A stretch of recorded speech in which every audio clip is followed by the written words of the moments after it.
Invierno de 1846. 87 pioneros atrapados en la Sierra Nevada. La nieve se acumulaba hasta 6 metros de altura. Las temperaturas descendieron por debajo de cero. La comida se agotó en semanas. Cuando los equipos de rescate finalmente lograron abrirse paso meses después, descubrieron algo que haría añicos siglos de suposiciones sobre la fuerza humana. Los hombres murieron primero, y no estuvo ni cerca. El 57% de los hombres perecieron en ese infierno helado. Solo el 29% de las mujeres, quienes llevamos milenios llamando el sexo débil, sobrevivieron al fuerte con una probabilidad de casi 2-1. Esto es lo que hace que esto sea realmente inquietante. Esto no fue una casualidad. Este mismo patrón se repite en todas las grandes hambrunas de la historia. El invierno neerlandés de 1944, el gran salto adelante en China, hambrunas europeas que se remontan a siglos atrás. Cada vez que la humanidad se enfrenta a la prueba definitiva de la supervivencia, el mismo sexo gana, y no es la que te han enseñado a apostar. Entonces, ¿qué está pasando realmente aquí? ¿Estamos ante la nobleza y el sacrificio? ¿Hombres que dan su vida para salvar a mujeres y niños en un acto final trágico y heroico? No. Esa es la historia que nos contamos, porque la verdad es más difícil de aceptar. La verdad es que biológicamente, la verdad está escrita en cada célula, cada hormona, cada adaptación evolutiva que nos hace humanos. Y una vez que entiendas por qué las mujeres sobreviven cuando los hombres no, nunca volverás a pensar en la fuerza, la resistencia o la capacidad humana de la misma manera. Porque resulta que la evolución ha estado experimentando durante cientos de miles de años. Un experimento sobre lo que realmente importa cuando todo se desmorona. Y los resultados no son los esperados. Ni siquiera están cerca. Esta es la historia de lo que sucede cuando finalmente miramos los datos. Realmente los miramos y hacemos la pregunta que hemos estado evitando. ¿Y si lo hubiéramos tenido al revés todo este tiempo? ¿Y si los cuerpos en torno a los que construimos nuestro concepto de fuerza estuvieran diseñados para algo completamente diferente? ¿Y si las personas que hemos ignorado, protegido y subestimado fueran las que están hechas para resistir? Bienvenido al invierno de 1846, donde todo lo que creías saber sobre supervivencia está a punto de cambiar. Déjame llevarte de regreso a donde todo comenzó. Octubre de 1846. Una caravana de familias, 87 personas en total, toman una decisión catastrófica. Toman un atajo inexplorado a través de la Sierra Nevada, compitiendo contra el invierno. Pierden la carrera. A principios de noviembre, ventisqueros de 6 metros los tienen completamente rodeados. Están atrapados en lo que ahora llamamos Lago Donner, a unos 1800 metros de altura en las montañas, y el invierno allí no se anda con rodeos. Las temperaturas bajan a 15 grados bajo cero. La nieve sigue cayendo, y cayendo, y cayendo. Al principio, racionan lo que tienen: carne seca, unos cuantos bueyes que sacrificaron antes de que los animales murieran congelados. Pero aquí está la brutal matemática de la supervivencia. 87 personas, aisladas a temperaturas bajo cero, quemando calorías solo para mantenerse calientes. Sus provisiones desaparecen en semanas. Para diciembre, comen pieles hervidas, botas de cuero, cualquier cosa que antes fuera materia orgánica. Algunas familias consumen menos de 500 calorías al día, aproximadamente 1/5 parte de lo que una persona necesita en esas condiciones. Aquí es donde uno esperaría que la historia siguiera el guión que nos han enseñado. Los hombres, los pioneros, los físicamente más fuertes, los protectores, serían los últimos en pie, ¿verdad? Llevarían la carga, seguirían adelante. Su fuerza superior los ayudaría a superar lo peor. Excepto que eso no fue lo que pasó. Cuando los equipos de rescate finalmente llegaron a ellos en febrero y abril de 1847, tras 4 meses de infierno, encontraron algo incomprensible. De los 40 hombres y niños del grupo, 25 estaban muertos. Eso es el 57%, más de la mitad. De las 47 mujeres y niñas, solo 14 habían muerto, 29%. Piensen en esto por un segundo. La tasa de supervivencia de las mujeres era casi doble el de los hombres. Y antes de que lo digas, antes de que busques la explicación que te resulte cómoda, no se trataba de sacrificio, no se trataba de hombres que heroicamente renunciaran a sus raciones para salvar a mujeres y niños. Los datos demográficos no respaldan esa narrativa. Sí, la cohesión social importaba. Sí, a las familias que se mantuvieron unidas les fue mejor. Pero cuando los investigadores controlan la edad, la estructura familiar y los factores sociales, el patrón se mantiene. Los hombres morían primero, constantemente, predeciblemente. Esto es lo que hace que esto sea aún más significativo. La edad también influyó, pero no de la forma que se cree. Los niños entre 6 y 14 años en realidad tenían la más baja tasas de mortalidad. Los muy pequeños, bebés y niños pequeños morían con más frecuencia, al igual que los ancianos. Pero ¿qué de ese grupo intermedio de niños?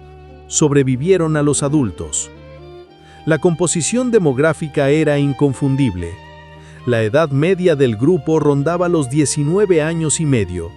No se trataba de ancianos frágiles que luchaban contra las inclemencias del tiempo.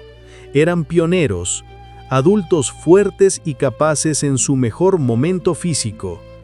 Y los más fuertes, los hombres con más masa muscular, con mayor poder físico, fueron los primeros en caer. El análisis multivariable de los datos del grupo Donner muestra que ser hombre fue uno de los predictores de muerte más sólidos, más sólido que la edad en algunas categorías, más sólido que viajar solo o en familia, aunque la cohesión familiar benefició a ambos sexos. La pregunta que se cernía sobre aquel lago helado no era ¿quién se sacrificó?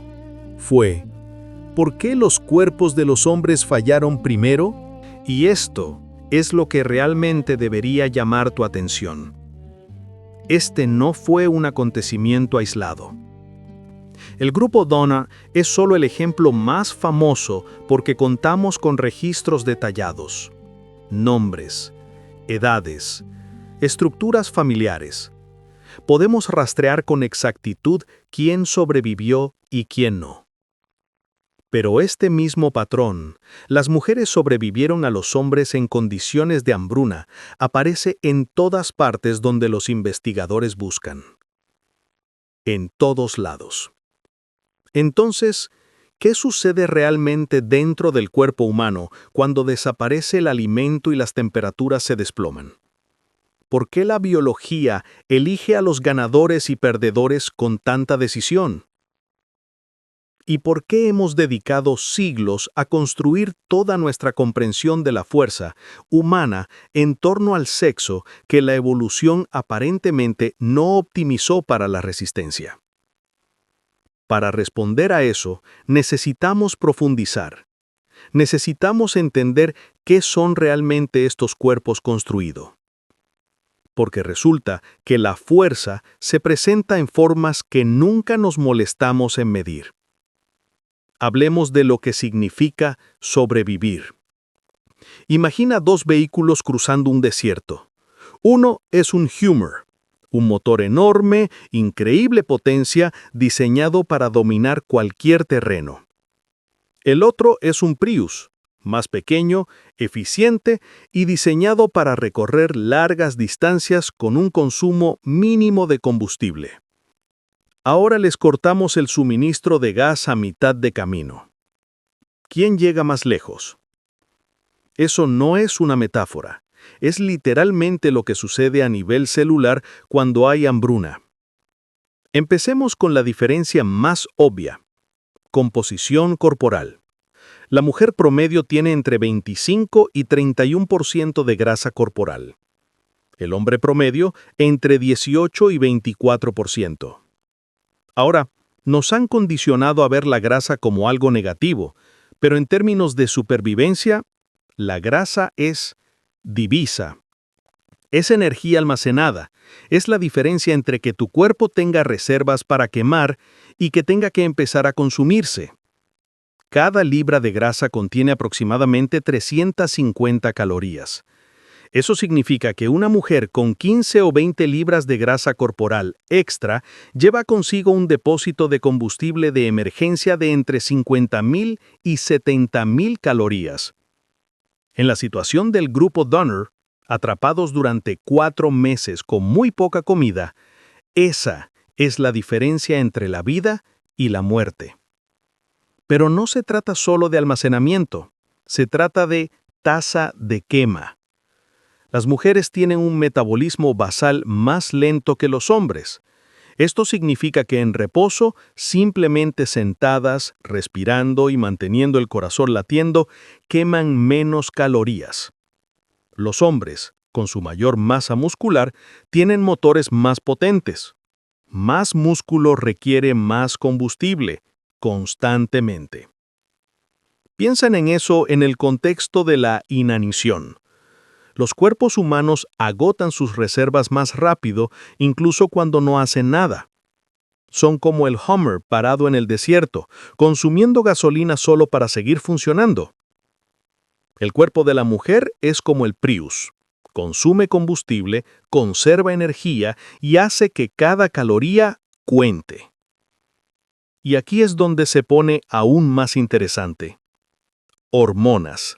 El estrógeno, la principal hormona sexual femenina, tiene un efecto notable en condiciones de estrés. Optimiza la forma en que el cuerpo utiliza la energía. Promueve la oxidación de grasas, lo que significa que el cuerpo femenino quema preferentemente grasa como combustible en lugar de descomponer la proteína muscular. Esto preserva el tejido magro durante más tiempo durante la inanición. El estrógeno también modula la respuesta inmunitaria y reduce la inflamación, lo que significa que el cuerpo femenino gestiona el estrés celular de la inanición con mayor eficiencia, menos daño, mejores mecanismos de reparación, mayor resiliencia a nivel molecular. Las hormonas masculinas están optimizadas para algo completamente diferente. La testosterona desarrolla músculo, promueve la fuerza e impulsa el rendimiento físico. Todas ellas son ventajas increíbles a corto plazo, pero en una hambruna, esa masa muscular se convierte en responsabilidad. Exige combustible constante que el cuerpo no tiene. Luego está el nivel celular, y aquí es donde la cosa se pone salvaje. Las células de las mujeres muestran una mayor autofagia durante la privación de nutrientes. La autofagia es el sistema de reciclaje del cuerpo. Descompone los componentes celulares dañados y los reutiliza para obtener energía y repararse. Es como tener un sistema de gestión de residuos más eficiente cuando los recursos escasean. Las células de las mujeres realizan mejor este proceso de limpieza, reduciendo la acumulación de toxinas y manteniendo su función por más tiempo. Las neuronas femeninas muestran mayor resiliencia a la privación de nutrientes, mayor neuroprotección, vías de respuesta al estrés más efectivas. En el nivel biológico más fundamental, el cuerpo de la mujer está diseñado para perdurar. Esto es lo que debería dejarte boquiabierto. Nada de esto es accidental. Estas no son diferencias aleatorias. No se trata de que las mujeres tengan suerte o los hombres tengan mala suerte. Esto es ingeniería evolutiva a lo largo de cientos de miles de años. Porque esto es lo que le importa a la evolución, transmitir genes. Y durante la mayor parte de la historia de la humanidad, la supervivencia femenina fue el cuello de botella para la reproducción. En teoría, un hombre puede engendrar docenas de hijos. Una mujer puede tener quizás una docena de embarazos a lo largo de su vida, cada uno de los cuales requiere 9 meses o más años de lactancia y cuidados. Las matemáticas de la evolución son brutales. Las mujeres tienen mayor valor reproductivo. Así que la evolución optimizó los cuerpos de las mujeres para resistencia, para sobrevivir a largo plazo, para superar hambrunas y dificultades para poder criar a la siguiente generación. Los cuerpos masculinos se optimizaron para la competencia, para la dominación física de corto plazo, para luchar, cazar y superar a otros machos en la búsqueda de oportunidades de apareamiento. Es un cuerpo para rendimiento en carreras de velocidad, no resistencia en maratones. Dos máquinas diferentes, dos propósitos diferentes. Y cuando el grupo Donner quedó atrapado en ese invierno de montaña, cuando la prueba se convirtió en pura resistencia, solo se construyó un tipo de máquina para el desafío. Las mujeres no eran más fuertes a pesar de su biología, eran más fuertes gracias a ello. Pero esto plantea una pregunta aún mayor. Alejémonos, mucho, a la escala temporal donde estas diferencias realmente tienen sentido. Hablamos de cientos de miles de años de evolución humana, miles de generaciones enfrentando las mismas brutales presiones selectivas. ¿Quién sobrevive a la hambruna? ¿Quién vive lo suficiente para reproducirse? ¿Qué rasgos se transmiten a la siguiente generación? A la evolución no le importa la justicia, le importa una cosa: ¿qué funciona? Y esto es lo que funcionó: crear dos estrategias de supervivencia diferentes para dos roles reproductivos diferentes. Piense en la realidad biológica de la reproducción. Para una mujer, la reproducción es caro. El embarazo requiere unas 80,000 calorías adicionales a lo largo de 9 meses. A esto hay que sumarle la lactancia, que requiere aún más energía para producir leche. Además, hay años de gestación, alimentación y cuidado de crías que no pueden sobrevivir por sí solas. El cuerpo de una mujer necesita sobrevivir lo suficiente para completar esa inversión. No solo sobrevivir al embarazo, sino también la infancia de su descendencia. 10, 15, 20 años. Quizás varios hijos superpuestos.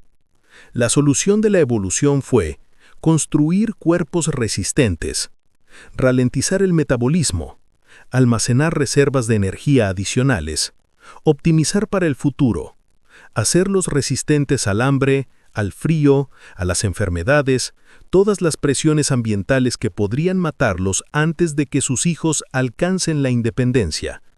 Esto se llama la teoría de la asignación de recursos. Las mujeres evolucionaron para priorizar el mantenimiento somático, mantener el cuerpo en funcionamiento, preservar las funciones, por sobre conductas riesgosas y que consumen mucha energía. Ahora, observemos a los hombres. ¿Cuál es la inversión biológica mínima necesaria para la reproducción? Minutos, literalmente minutos. Después, los genes se transmiten. La función biológica está, en teoría, completa. Entonces, ¿para qué optimizó la evolución al hombre? Para la competencia por las oportunidades de apareamiento, para la fuerza física, para la agresividad, para la asunción de riesgos, para la capacidad de luchar, cazar y dominar a corto plazo. Esto crea lo que los biólogos evolutivos llaman teoría del soma desechable. Los machos son, en cierto sentido, biológicamente desechables tras la reproducción. La evolución invierte menos en su mantenimiento a largo plazo porque no lo necesita. Si un macho muere después de reproducirse, sus genes se transmiten a la siguiente generación. ¿Duro? Por supuesto. Pero la evolución no se deja llevar por el sentimiento. Esto explica por qué el patrón observado en el grupo Donner no es exclusivo de los humanos. Se observan diferencias de supervivencia similares entre los mamíferos según el sexo. Las hembras viven más tiempo, los machos mueren más jóvenes, las hembras muestran mayor resiliencia al estrés y los machos muestran mayor vulnerabilidad a los desafíos ambientales. No es cultura, no es socialización, es la lógica biológica profunda de la reproducción que se desarrolla entre especies. Y explica algo más. ¿Por qué los hombres tienden a adoptar comportamientos más arriesgados a lo largo de la vida? ¿Por qué la mortalidad masculina supera a la femenina incluso fuera de las hambrunas, debido a accidentes, violencia y a la asunción de riesgos? La biología que optimizó a los hombres para la competencia también los hace más vulnerables en prácticamente cualquier otro contexto. Las mujeres obtuvieron el paquete de resistencia, los hombres el paquete de velocidad. Y la expedición de Donner fue un maratón para el que nadie se entrenó.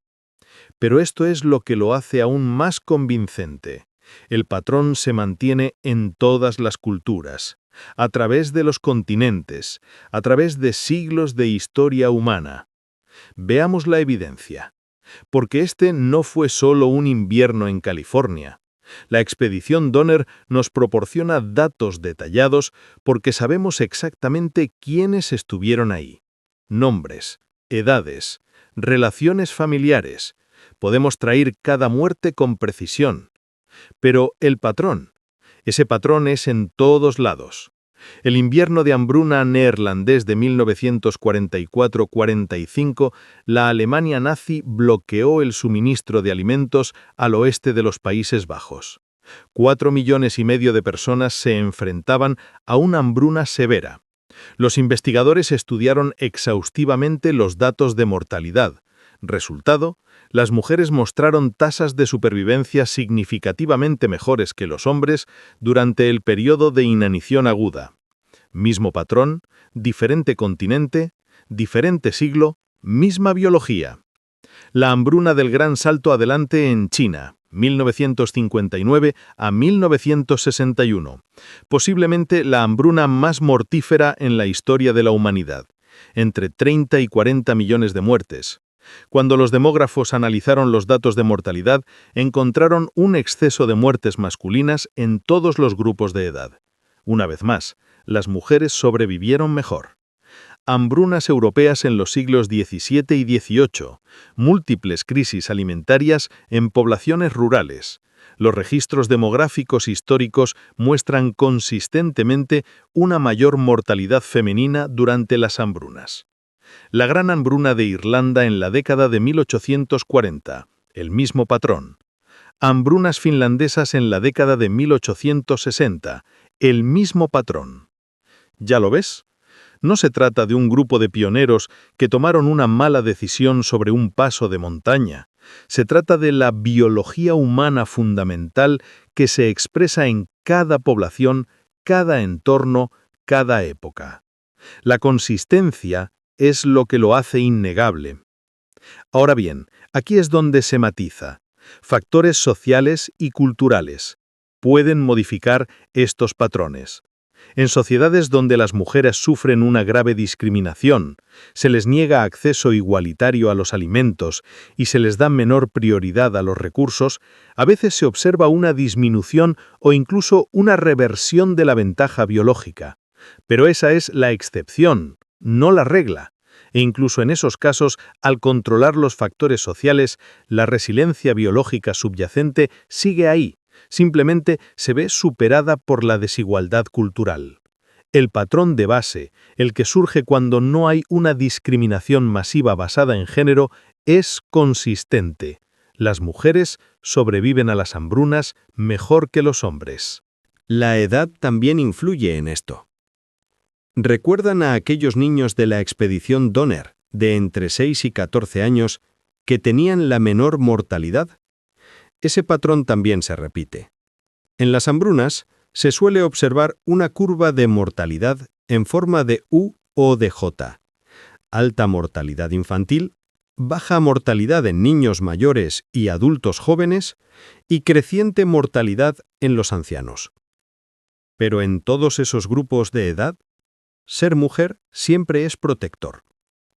La estructura familiar también importa. En la expedición del Donner y otras hambrunas, quienes viajaban con familias intactas tenían mayores probabilidades de sobrevivir. El apoyo social, el intercambio de recursos y la resiliencia emocional son factores clave. Pero ayuda a ambos sexos. La brecha de supervivencia entre hombres y mujeres persiste incluso cuando se tiene en cuenta la estructura familiar. Esto es lo que nos dice la evidencia global. El grupo Donner no fue una anomalía. Fue una ventana sobre cómo funciona realmente la biología humana bajo estrés extremo. Y lo que vemos a través de esa ventana lo desafía todo. Entonces, ¿qué significa esto para nosotros hoy? Bien, así que las mujeres tienen ventajas biológicas en situaciones de hambruna y estrés extremo. ¿Y qué? ¿Cuándo fue la última vez que te quedaste atrapado en una montaña comiéndote los zapatos? Buena pregunta. Pero aquí te explico por qué esto importa más de lo que crees. Primero, planificación ante desastres y salud pública. Cuando diseñamos sistemas de respuesta a emergencias, cuando asignamos recursos en situaciones de crisis, cuando planificamos para hambrunas o situaciones de refugiados o escenarios de desastre, necesitamos comprender la vulnerabilidad diferencial. Si sabemos que los hombres tienen un mayor riesgo de mortalidad en condiciones de escasez severa de recursos, podemos enfocar las intervenciones con mayor eficacia. Podemos identificar quién necesita mayor aporte calórico, quién tiene mayor riesgo médico, cómo asignar los escasos recursos para maximizar la supervivencia en las poblaciones. Los modelos predictivos modernos están empezando a incorporar estas curvas de supervivencia específicas para cada sexo, algoritmos de aprendizaje automático que analizan la mortalidad por hambruna, marcos de salud pública que explican las diferencias biológicas en la resiliencia al estrés. No se trata de tratar a las personas de forma diferente por su género, se trata de comprender la realidad biológica para que podamos ayudar a que todos sobrevivan mejor. Segundo, intervenciones médicas. Las diferencias metabólicas y hormonales que protegen a las mujeres durante las hambrunas también se manifiestan en otros contextos: enfermedades graves, recuperación postquirúrgica y respuestas a tratamientos médicos. Mujeres y hombres suelen responder de forma distinta a las mismas intervenciones porque su biología subyacente es distinta. La medicina de precisión, adaptación de tratamientos a la biología individual, debe tener en cuenta estas diferencias de género, no como estereotipos, sino como realidades basadas en datos que influyen en los resultados. En tercer lugar, y este es el más importante, ¿cómo pensamos sobre la fuerza y la capacidad? Durante miles de años, hemos definido la fuerza humana casi exclusivamente desde una perspectiva típicamente masculina. Potencia física, masa muscular, velocidad, agresividad, la capacidad de dominar en la competencia directa. Y hemos llamado a todo lo demás debilidad. Pero los datos del grupo Donner y todos los datos sobre la hambruna cuentan una historia diferente.